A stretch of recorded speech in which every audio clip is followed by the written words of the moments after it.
From the studios of Farm Journal Broadcast, this is AgDay.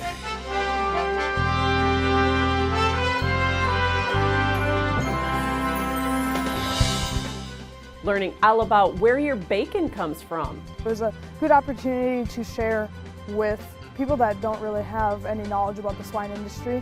An inside look at an innovative facility that's breaking down walls when it comes to pork production. The deadline draws near for an end to Farm Bill funding. We'll look at the impact that could have on some key ag programs as we take you to the ultimate show for farm tech. There's a mini evolution that's taking place. We're on the road at Agri-tech in Germany right now on AgDay. Good morning, I'm Michelle Rowe coming to you from our studios in Kansas City. The world's largest ag machinery show is underway right now in Hanover, Germany. We're talking about Agri-tech 2023, and that's where we find AgDay's Clinton Griffiths among the estimated 440,000 participants. So Clinton, what do you think of the show? Yeah, that's right, Michelle. This is just a fantastic event with 400 to 500,000 people on hand for this week. Of course, they're going through somewhere in the neighborhood of 2,800 different exhibits from companies that represent more than 50 different countries. So this right here is just one building. There are dozens of buildings on this near 100-acre campus. Now, one of the things that is a big topic of conversation this year is the health of the industry as we get ready for 2024. From hall to hall, aisle by aisle, new iron is ready to work. A look at the latest combines. This is a completely new combine that takes us up to the next level of harvesting. To residue managers. The rotor itself has an angle of 6 degrees to the ground. Even new high-speed planters. It's pulled off the disc and shot into the furrows. The industry is ready for 2024. Obviously, many of our equipment manufacturers, maybe based in the United States, are multinational companies that are selling around the world. But also, those global dynamics of each one of those countries affects our ability to sell grain around the world. And obviously, that has a tremendous impact on the equipment that we sell here in the United States. A global marketplace that in the last couple of years has felt its supply chain slip amid pandemic-induced pressures. We learned something during the pandemic, and that was that our supply chain is wildly efficient and pretty fragile. Which is changing the way many of the businesses here at Agri-tech manage their inventory. There's a mini evolution that's taking place, and the evolution is, well, we need to keep, from a manufacturing perspective, we need to keep a little inventory here, especially on the critical components that we may have. And so it's sitting there just in case there's a supplier issue that takes place, we've got this inventory. So we've built our warehouses, we've built our manufacturing, we built all of our transportation system to support that system that is still very efficient and still very valid, but having a few more parts on the shelves does have implications and some ripple effects throughout the entire industry. Part of that is the added cost of keeping inventory on hand, but balanced against shutting a line down completely. It's an expense worth the investment. Today's supply chains aren't perfect, but they are much improved. The supply chain is truing up. We had to change our business a little bit too and make sure we have the inventory parts and components so we can run our factories. But for most part, we are pretty much back to normal. While the uncertainty of grain prices and the pressure of high interest rates has ag machinery keeping a close eye. We take some surveying of manufacturers, and the perception is that, you know, maybe the next 6 months, next 6 to 12 months, we may see the curve come down a little bit in terms of short term, in terms of some of the equipment that's going to be sold. Longer term, the outlook remains positive.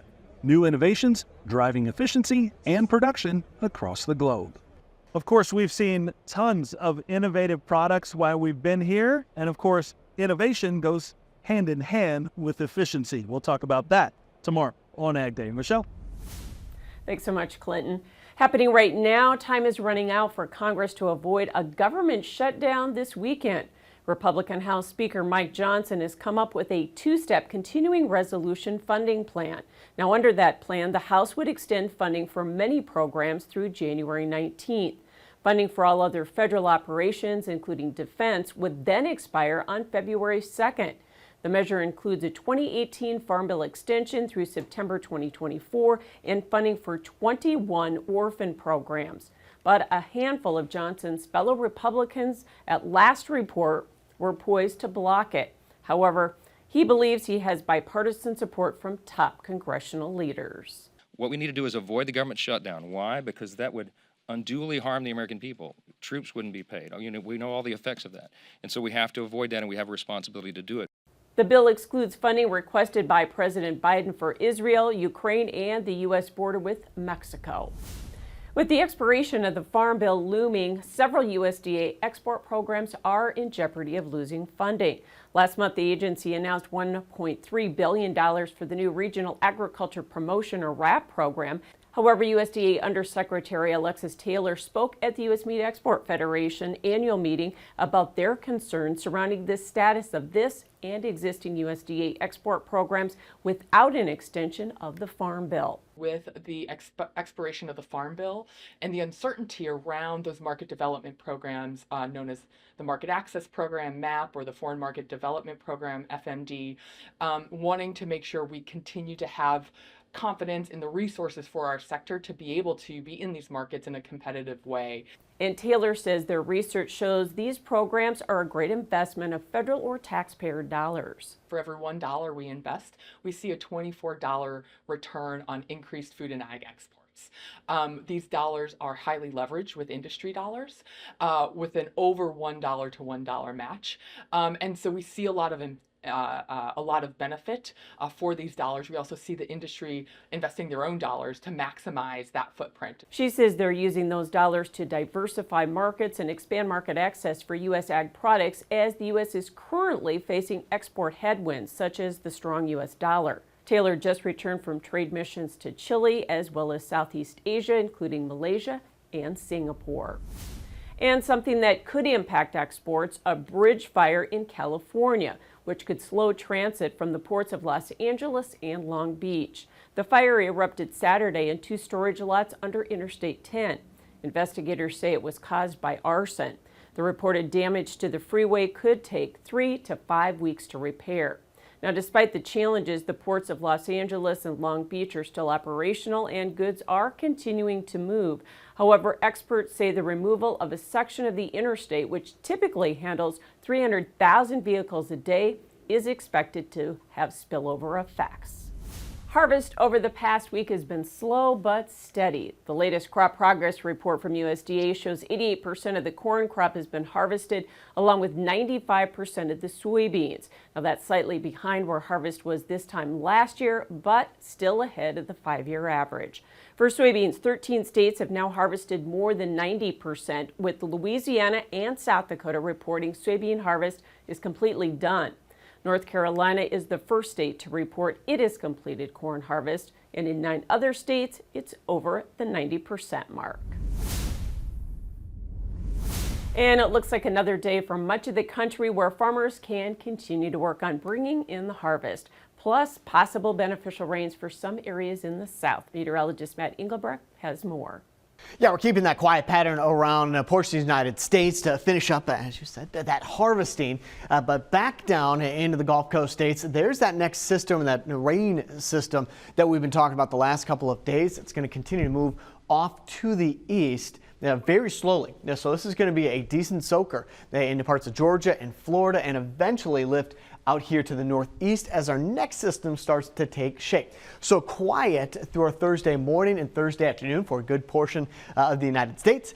We pick up a cold front Friday morning and Friday afternoon, leading to some showers in and across the Midwest. There's Friday at 9 a.m. Not a lot of moisture behind this system, so once it clears, back into some sunshine. Also, a ridge of high pressure will start to build in. That's why these white lines start to scoot up here to the north Saturday and Sunday of this weekend. Another system taking shape, and this should time out to be in and around Thanksgiving, possibly bringing in some showers or even some snow. Speaking of which, check out Anchorage, Alaska.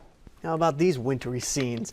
The area was digging out from an early season snowfall when it got hit again. The Anchorage School District forced to close schools on Monday and Tuesday, and you can see why. That's Alaska. It's estimated more than 2.5 feet of snow fell in some places. Anchorage is already close to surpassing its all-time snow record for November. I'll have more in your forecast coming up. Grains traded two-sided with only slight follow-through in corn and soybeans after a big up day on Monday, but cattle did rally with the better-than-expected October CPI data. I'll have analysis coming up. And later we'll tour a facility that allows people to get an up-close look at pork production in the country. Ag Day, presented by Pioneer. What's next happens when the name on the cap matches the power of one's purpose. Pioneer, what's next happens here.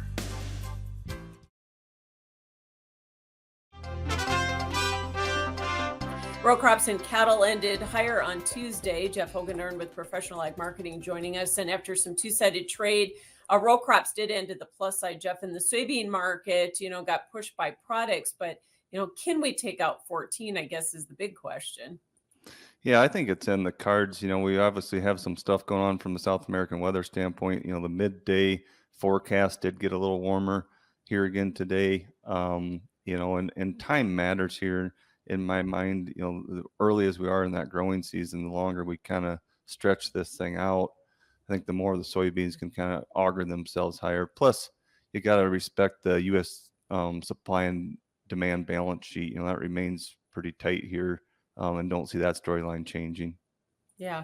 So corn kind of following soybeans here, though. And, we had the big reversal, but not a lot of follow through. Was that a little disappointing on Tuesday, you think? Yeah, I think so. Corn's got a balance sheet problem of its own, though. The soybeans are pretty optimistic. Corn, they bumped the yield there last week, Thursday, on the WASDE report, the monthly report. And in my mind, the market never really reacted to that. And I think the reasons are what's happening in Brazil and the soybean market. But I think once in a while, we're just going to see a little extra sell pressure on the corn, I believe, just because, man, what an unusual change to start increasing that yield this late in the season, and that market I think has a little bit of weight on its shoulders from that, Michelle. Cattle market, let's talk about that one. Of course, we did see a sharply higher day. How much of that was tied to the CPI data coming in better than expected, and then the rally that we got as a result of that in the stock market?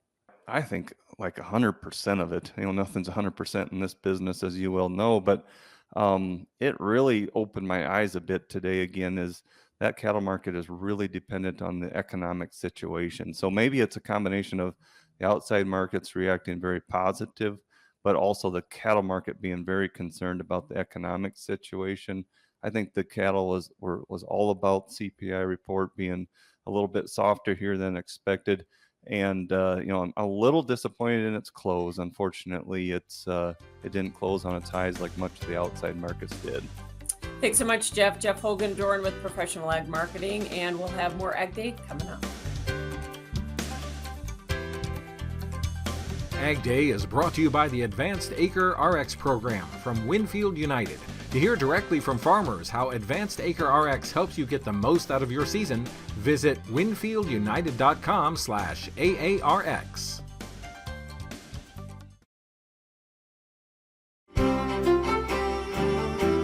We're starting to see, again, the pattern set up across the United States. We'll start off with more of a wet pattern between the 19th and the 23rd. A ridge of high pressure starting to build, or at least starting to form off on the west coast. So after the 23rd, expect some of that drier weather to move in across the United States, but finally getting some rain back in the Gulf Coast states where we've been moisture starved. That Gulf Coast system we looked at a little bit ago will certainly help that situation.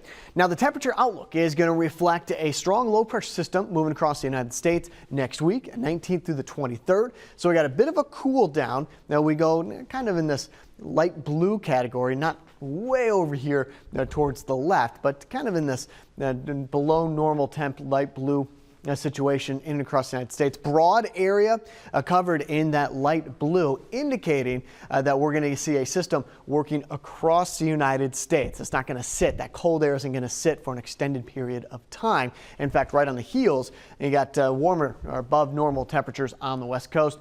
Dry and warm typically means we're going to see some ridging on the west coast towards the end of that period. So the jet stream Wednesday and Thursday, You got again high pressure dominating the forecast with a weak clipper system coming through the United States. Not as deep as what we're looking at the last couple of days, but it's still going to supply not only some cooler air, pockets of cooler air, but also some rain in and across the Midwest. That's going to take up maybe half a day at most with some of the rain moving through.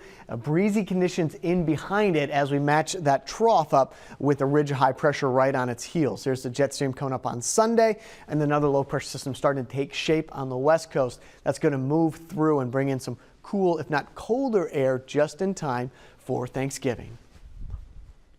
Clinton, mostly cloudy, high around 59 degrees, low of 35. Winchester, Tennessee, cloudy, high around 60, low of 51.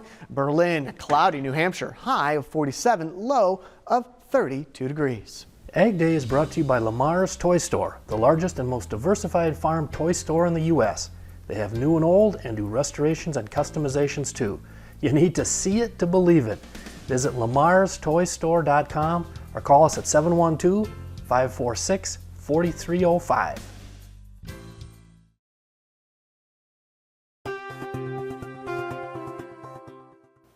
Some good news in the fight against African swine fever. Researchers now say there are only 6 unique strains of the virus.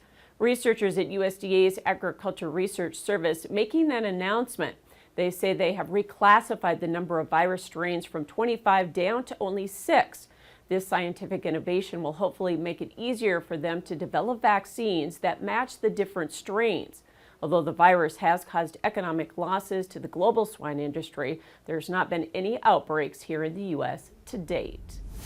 Mexico right now continues to be a big buyer of U.S. pork. The U.S. Meat Export Federation reporting pork exports in September totaled more than 221,000 metric tons. That's down less than 1% from a year ago. Export value also fell 4%, but September export value to Mexico increased 18% year over year to $207 million. That's the third highest month on record. For the first 3 quarters of the year, pork exports have increased 9% from last year, led by record large shipments to Mexico.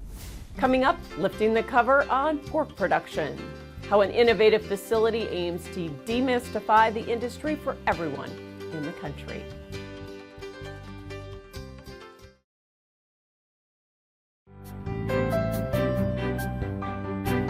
We've seen plenty of headlines this year about large pork and poultry integrators exiting the business. However, in South Dakota, they're seeing just the opposite. It's due to the leadership of the state's land-grant university.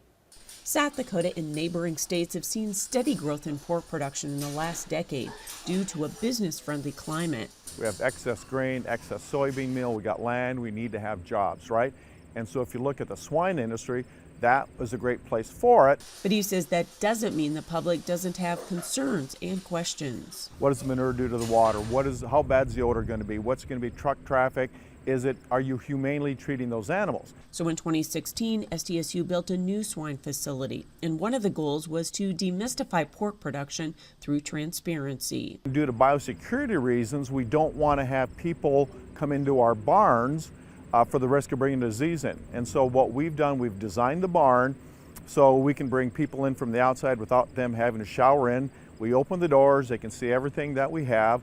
During COVID, they also started doing virtual tours. Through the tours, the public can see firsthand modern pork production practices. There's a lot of different thoughts out there of why this is bad, but we are showing them why it's good and the safety and all of those different aspects, that it's safe for us as well as the pigs as well. She says the hope is both the in-person and the virtual tours will reinforce that pork producers are responsible and care about animal welfare. The main takeaway is just that we are doing it most humane as possible. That's a lot of people's concerns, but we are doing it to improve their lives, to improve our lives. We are doing this as best as we can. The animal industry is our biggest consumer of soybean meal, and we really need them more than ever now because oil is in demand. So, and here in South Dakota, you know, we're really a animal agriculture in general, very friendly state. And so it's key that we can increase livestock production here in our state pretty easily and utilize that soybean meal that's right here. And Tyler says through the promotion of livestock growth, it also provides an avenue for the next generation to get into farming. The best opportunity for young people to return back to the farm or ranch, that family farm, has been through pork production, whether it's a contract nursery, contract finishing barn, or whatever. That gives them the opportunity to do that. That's all the time we have for this morning. Thanks for watching. For all of us at AgDay, I'm Michelle Rupp. Have yourself a great day.